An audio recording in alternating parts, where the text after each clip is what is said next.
Assalamualaikum warahmatullahi wabarakatuh. Izin memperkenalkan diri, kami dari kelompok 4 Teknologi Informasi akan membahas sebuah tugas kelompok berjudul Vanokot.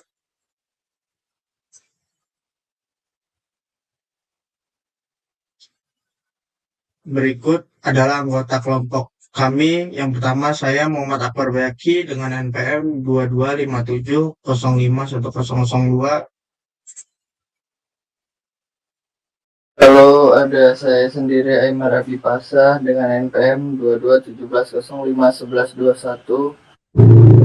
Lalu ada saya Adiska Bayu Dedi Saputra dengan NPM 2257051034. Selanjutnya ada saya Firman Bintang Pratwi Situmorang dengan NPM 2217051080. Lalu ada saya Leonardo dengan NPM 2217051142.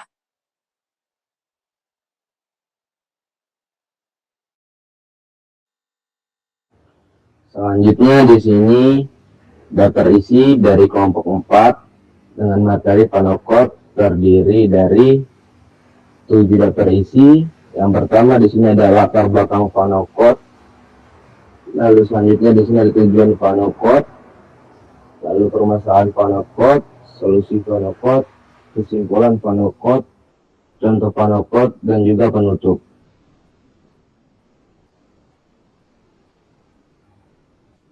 Lalu yang pertama di sini kita akan membahas latar belakang Vanokot.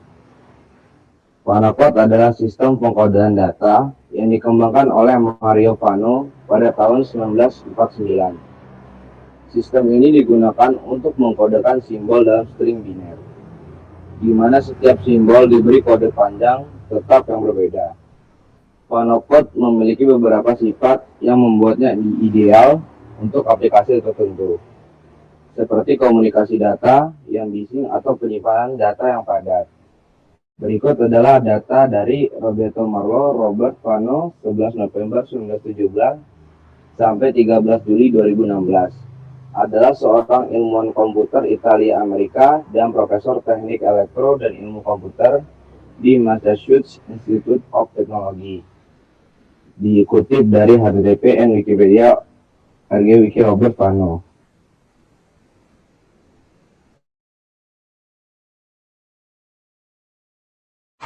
Ya, yang selanjutnya kita akan membahas tujuan Vanokot itu sendiri.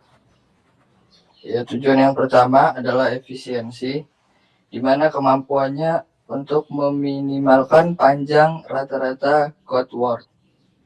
Lalu tujuan yang kedua adalah kesederhanaan, di mana Vanokot ini mudah dipahami dan diimplementasikan dibandingkan dengan metode pengkodean lainnya yang lebih kompleks. Kode Vano sendiri memiliki logika yang intuitif dan tidak memerlukan perhitungan yang rumit. Lalu tujuan yang ketiga adalah fleksibilitas. Dengan Vanokot, kita dapat menangani data dengan berbagai distribusi probabilitas simbol efisien terlepas dari karakteristik data spesifik. Lalu tujuan yang keempat yaitu kemampuan kompresi yang baik, di mana kode Vano seringkali menghasilkan kode yang mendekati kode optimal yang dijelaskan oleh teori informasi Shannon-Vano.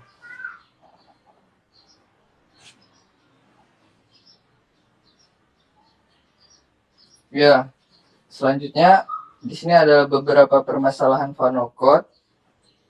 Yang pertama itu adalah tidak optimalnya secara universal, di mana kode Vano tidak selalu menghasilkan kode biner yang paling optimal untuk semua kasus. Hal ini dapat terjadi ketika probabilitas simbol tidak terdistribusi secara merata. Lalu ada batasan panjang kode, di mana kode Vano memiliki batasan pada panjang maksimum kode biner yang dapat dihasilkan. Hal ini dapat menjadi kendala untuk data dengan sejumlah besar simbol yang memiliki probabilitas sangat kecil. Lalu yang terakhir ada sensitivitas terhadap perubahan probabilitas, di mana jika probabilitas simbol dalam data berubah, kode Fano yang dihasilkan mungkin tidak lagi optimal. Hal ini dapat memerlukan pengkodean ulang data jika probabilitasnya berubah secara signifikan.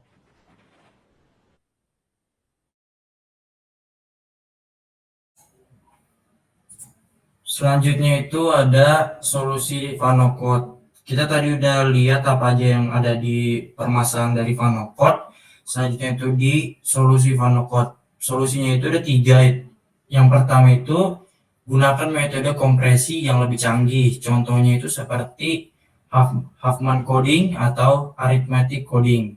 Yang kedua, gunakan variasi Fano coding. Contohnya itu seperti modified Fano coding atau extended Fano coding. Yang ketiga, ada gunakan metode adaptif. Contohnya itu seperti adaptive Huffman coding atau arithmetic coding.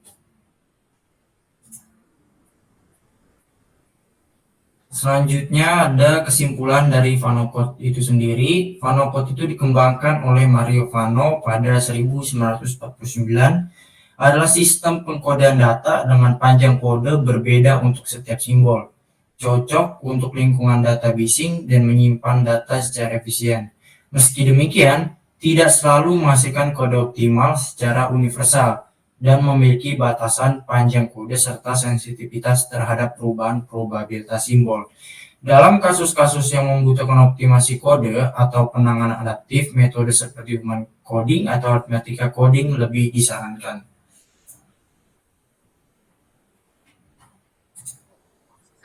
Lanjut, di sini ada contoh dari VanoCode. Misalnya kita ingin mengkodekan 4 simbol A, B, C, dan D dengan probabilitas terjadi masing-masing 0,25, 0,25, 0,25, dan 0,25. Entropi sumbernya adalah Hx sama dengan min sigma Px log 2 Px. Kita masukin angkanya sama dengan min 4 kali 0,25 kali log 2 kali 0,25 sama dengan 2 bit per simbol. Untuk menggunakan properti minimum average length, kita dapat menghitung panjang rata-rata kode. Average length sama dengan sigma Px kali X sama dengan 4 dikali 0,25 dikali 2 bit simbol yang kita dapatkan tadi sama dengan 2 bit per simbol. Berikut adalah tabel VanoCode untuk simbol A, B, C, dan D. Yaitu simbolnya A, B, C, D, probabilitasnya sama, itu 0,25. Untuk kodenya itu yang A itu ada 0, yang B 10, yang C 11, yang D 01. Seperti yang kita sudah lihat dari tabel itu, kode Fano untuk setiap simbol memiliki panjang yang sama dengan 2 bit. Selain itu, tidak ada kode yang merupakan awalan dari kode lain, yang membuat mudah untuk didekode. Aplikasi VanoCode. VanoCode digunakan untuk berbagai aplikasi seperti komunikasi data. VanoCode digunakan dalam komunikasi data untuk mengkodekan data digital, seperti teks atau gambar. Sifat prefix atau minimum average length membantu dalam transmisi data yang andal dan efisien. Penyimpanan data. VanoCode digunakan dalam penyimpanan data untuk mengkodekan data, seperti file dan database. Sifat minimum maksimum length-nya membantu dalam konversi data dan penyimpanan data yang hemat ruang. Yang ketiga ada kriptografi. VanoCode digunakan dalam kriptografi untuk mengacak data. Sifatnya prefix-nya membantu dalam deskripsi data yang aman.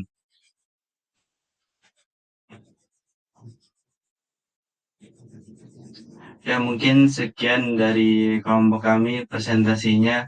Jika ada kata-kata yang salah, saya mohon maaf. Saya akhiri. Wassalamualaikum warahmatullahi wabarakatuh.